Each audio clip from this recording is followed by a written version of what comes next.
To all candidates, we'll see how we go with this. Keeping your answers brief, we will be able to get through this quite easily. What would be your inputs to the government on the creation of opportunities for small businesses to grow and become more viable? Any takers? I'll start down here.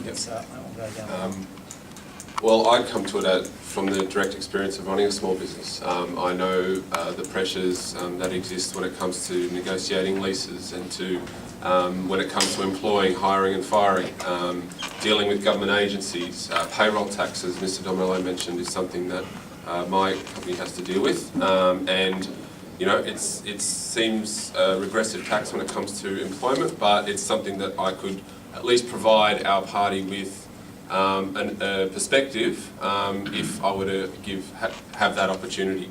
Government has a role to play in growing the economy, and becoming an MP with a small business background, that's something that I'll be able to provide. That experience, that know-how, and I just guess that business sense that sometimes seems missing in some policies that get announced by Parliament and by the bureaucracy.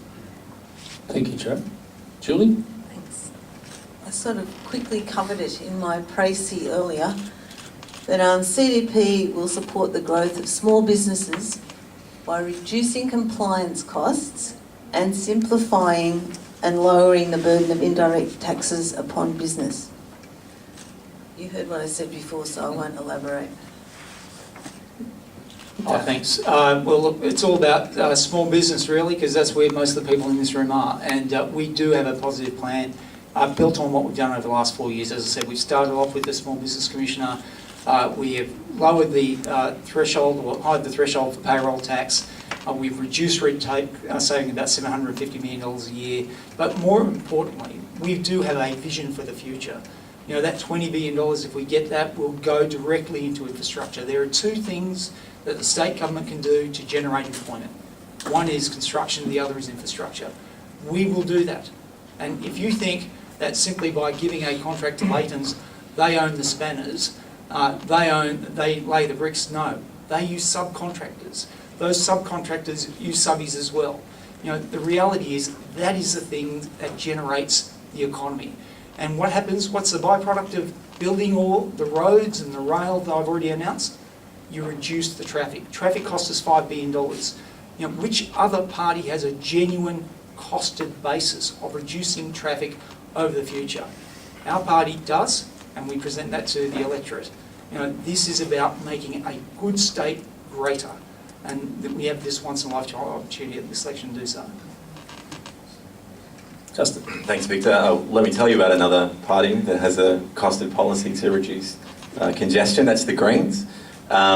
We have a fully costed policy to complete the Epping to Parramatta train line, and we believe that that is one of the single best things you could do for this area, to link people from both this area but also Western Sydney up with opportunities to access education, job opportunities and affordable housing.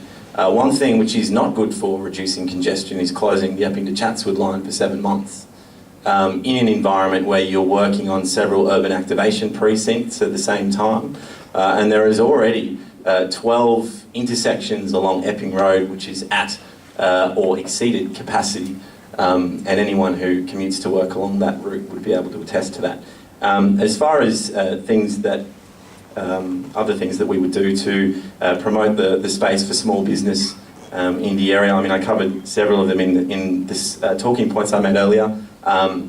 Reducing energy costs through directly assisting businesses to improve their energy efficiency, but also turning local businesses into renewable energy providers. And this is one of the key reasons why, aside from the fact that privatisation of natural monopolies don't work, is one of the key reasons why we're opposing the sale of the poles and wires, because a central distribution or having a massive company in charge of and profiting from a central energy distribution network dramatically reduces the chances of decentralising that energy producing network as it needs to be if we want to move to a renewable energy economy. So that's one thing. We are also, and this is a bit of a federal issue, but the Greens are very interested in looking at a two-tier tax system when it comes to company tax. And it was to the 2010 election that we took a 1.5% tax cut for small businesses, and that's something that that the Liberal Party didn't come to the ball game with us on. So yeah, that's a couple of green ideas. But if you want some more, yeah, in the brochure or check out our website. Thank you. Okay.